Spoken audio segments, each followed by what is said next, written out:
Hello students, জ্ঞানজ্যোতি coaching centre পক্ষ থেকে তোমাদের আরেকবার স্বাগত জানাই।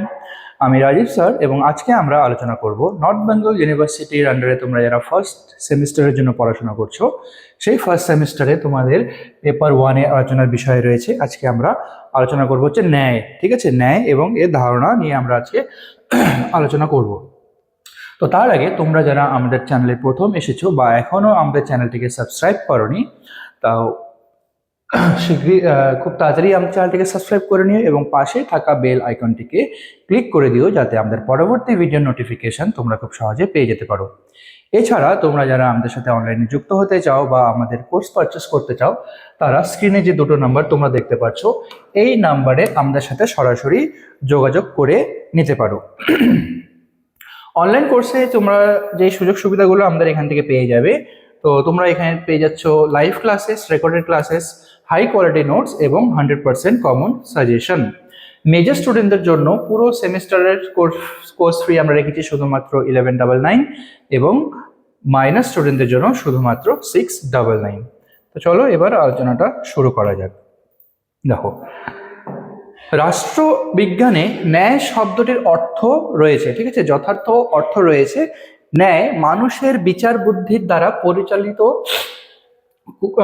পরিচালিত হয় বা পরিচালিত করে লেখা আছে। প্লেটো বলেছেন যে ন্যায়ের স্থান হলো শীর্ষে। ঠিক আছে, ন্যায়ের স্থান হচ্ছে আমাদের মানব জীবনের সবার উপরে রয়েছে। সমাজের প্রতিটি ব্যক্তি যদি নিজ নিজ কাজ নিষ্ঠা এবং আন্তরিকতার সঙ্গে পালন করে তবে দেশের ন্যায় বিচার বিকশিত হয়। ঠিক আছে, প্রত্যেকটা মানুষ যদি তাদের নিজস্ব কাজ, তাদের প্রকৃত নিষ্ঠা এবং আন্তরিকতার সঙ্গে যদি সবাই সবার কাজ করে থাকে তাহলেই কিন্তু দেশে সঠিকভাবে ন্যায়টা বিকশিত হবে বা বিকাশ পাবে।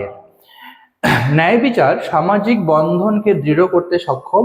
ন্যায়ের মূল কথা হলো সাম্যের মধ্যেই নিহিত হয়ে রয়েছে। ঠিক আছে, সাম্যের মধ্যেই কিন্তু ন্যায়ের মূল বিষয়টা রয়েছে এবং এই নিয়ম নীতি সকলের ক্ষেত্রেই প্রয়োজন হয়। ঠিক আছে, আচ্ছা, এক কথায় বলা গেলে ন্যায়ের সংজ্ঞা হলো প্রতিটি ব্যক্তির যা প্রাপ্য, ঠিক আছে, প্রত্যেকটা ব্যক্তির যা প্রাপ্য তাকে তা দেওয়াই হলো ন্যায়। তো প্লেটো তার রিপাবলিক গ্রন্থে ন্যায় বিচার সম্পর্কে বলেছেন যে যুক্তি এবং ন্যায় বিচার হলো সমাজের ভিত্তি। ঠিক আছে, সমাজের ভিত্তি হলো যুক্তি এবং ন্যায় বিচার। প্লেটো ন্যায় বিচারকে আদর্শ রাষ্ট্রের এক অন্যতম উপাদানের মর্যাদা দিয়েছেন।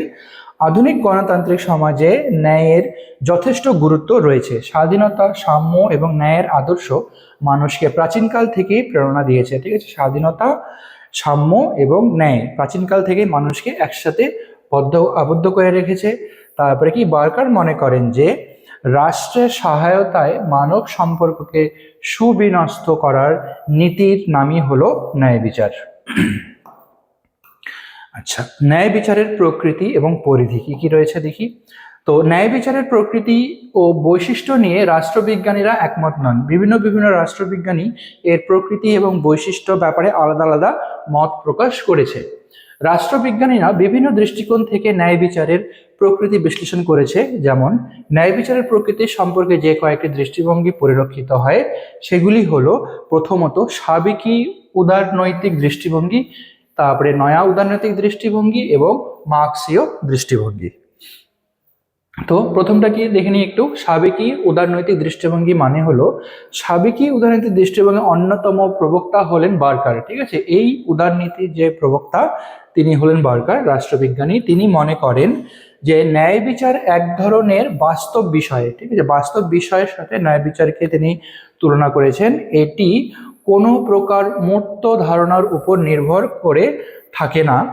ন্যায় বিচারের প্রধান উৎস রয়েছে চারটি। এগুলি হলো ধর্ম, প্রকৃতি, অর্থনৈতিক এবং নীতিশাস্ত্র। তো যে কোনো ন্যায় বিচারের চারটা মেন উদ্দেশ্য তিনি প্রকাশ করেছেন। এই চারটাই উদ্দেশ্য হলো ধর্ম, প্রকৃতি, অর্থনীতি এবং নীতিশাস্ত্র। এই উৎসগুলির মধ্যে নীতিশাস্ত্রকে সব থেকে বেশি গুরুত্বপূর্ণ বলে তিনি মনে করেন। ঠিক আছে, সব থেকে বেশি গুরুত্বপূর্ণ যেই মনে করেন সেটা হচ্ছে নীতিশাস্ত্রকে। ন্যায় বিচারের ধারণা নীতিশাস্ত্র থেকে সৃষ্টি হয়েছে। ন্যায় বিচার প্রতিষ্ঠার জন্য বার্কার রাষ্ট্রের ভূমিকাকেই গুরুত্বপূর্ণ বলে মনে করেছেন এবং আরও বলেছেন যে রাষ্ট্রের সাহায্য নিয়ে মানব সম্পর্ককে সুবিন্যস্ত করার যে নীতি সেটাই হলো ন্যায় বিচার। রাষ্ট্রের প্রধান উদ্দেশ্যই হলো ন্যায় শাসন প্রতিষ্ঠা করা, ঠিক আছে। তো ন্যায় বিচারের মাধ্যমে ন্যায় শাসন প্রতিষ্ঠা করাই হলো রাষ্ট্রের প্রধান উদ্দেশ্য। আচ্ছা, 2 নম্বর যেটা হলো ওটা হচ্ছে কি নয়া উদারনৈতিক দৃষ্টিভঙ্গি। এখানে বলা হয়েছে যে প্রথমে এর প্রবক্তা হলেন রলস। তিনি মনে করেন যে সমাজের সংখ্যাগরিষ্ঠ বা সংখ্যালঘিষ্ঠ নয়, সমস্ত মানুষের কল্যাণ সাধন করাই হলো ন্যায় বিচারের প্রধান উদ্দেশ্য। ন্যায় বিচারের প্রধান উদ্দেশ্য প্রত্যেক মানুষের, সে সংখ্যাগরিষ্ঠ হোক বা সংখ্যালঘিষ্ঠ হোক, সকল মানুষের হচ্ছে কল্যাণ সাধনের প্রধান উদ্দেশ্যই হলো ন্যায় বিচারের প্রধান উদ্দেশ্য। এটা হচ্ছে নয়া উদারনীতিবাদের দৃষ্টিভঙ্গির মধ্যে পড়ে। অধ্যাপক জন রলস ন্যায়ের ক্ষেত্রে একটি সাধারণ নীতির প্রতিষ্ঠা করেছেন এবং তিনি ন্যায় নীতিকে সমাজের মধ্যে সকলের জন্য সমানভাবে বন্টন করার কথা বলেছেন। ন্যায় নীতিকে সকলের, সমস্ত মানুষ যেন সমানভাবে ন্যায় বিচার পেয়ে থাকে সেই ব্যাপারে তিনি কথা বলেছেন। তিনি তার থিওরি অফ জাস্টিস গ্রন্থে ন্যায় বিচারের প্রকৃতি বিশ্লেষণ করেছেন। তিনি বলেছেন কি ন্যায় বিচারের প্রধান উৎসই হলো সমবন্টন, ঠিক আছে। ন্যায় বিচারের প্রধান উৎসই সমবন্টন, মানে সমানভাবে বন্টন করা বা সমানভাবে ভাগ করে দেওয়া সকলের মধ্যে। তিনি আরো বলেছেন যে সমাজের একজন নাগরিক ঠিক যে অধিকারগুলো ভোগ করেছে, অন্য ব্যক্তিও যেন ঠিক সেই অধিকারগুলি ভোগ করতে পারে, সেই দিকে লক্ষ্য রাখাই হলো ন্যায়, ঠিক আছে। তো তার মতে হলো কোনো একটা মানুষ বা একটা নাগরিক যেই সমস্ত অধিকারগুলো ভোগ করে থাকে, পরবর্তীতে যারা বাকিরাও যেন ঠিক একইভাবে সেই ন্যায় বা সেই সুযোগ সুবিধাগুলো ভোগ করে থাকে। তো এটাই হলো তাদের মেন লক্ষ্য বা লক্ষ্য রাখা উচিত।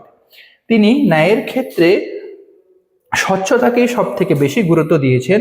ন্যায় বিচারের সম্পর্কে রাষ্ট্রবিজ্ঞানী রলস 3টি নীতির উল্লেখ করেছেন, ঠিক আছে।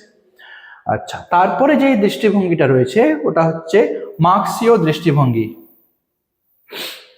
দেখো, এই দৃষ্টিভঙ্গির প্রবক্তা হলেন কার্ল মার্কস, ঠিক আছে। মার্ক্সীয় দৃষ্টিভঙ্গির প্রবক্তা হলেন কার্ল মার্কস। তো মার্ক্সবাদীরা ন্যায় বিচার বলতে অর্থনৈতিক ন্যায় বিচারকে বুঝিয়েছেন। তাদের মতে মার্ক্সীয় দৃষ্টিভঙ্গি হিসেবে ন্যায় বিচার মানে আর্থিক দিক থেকে তারা ন্যায় বিচারকে বুঝিয়েছেন। মার্কস মনে করেন যে সমাজে অর্থনৈতিক শোষণ অব্যাহত সেই সমাজে কখনোই ন্যায় বিচার প্রতিষ্ঠিত হতে পারে না। মানে যেখানে অর্থনৈতিকভাবে কোনো সম্মতা বা ন্যায় বিচার ঠিকমতো হয় না, সেইখানে প্রকৃত ন্যায় বিচার কখনোই প্রতিষ্ঠিত হতে পারে না। প্রচলিত সমাজ ব্যবস্থায় ন্যায় বুর্জোয়া শ্রেণীর জনস্বার্থকেই শ্রেণীর স্বার্থ রক্ষা করে। এই ধরনের পরিবেশে ন্যায় বিচার প্রতিষ্ঠা সম্ভব নয় বলে মার্কস মনে করতেন।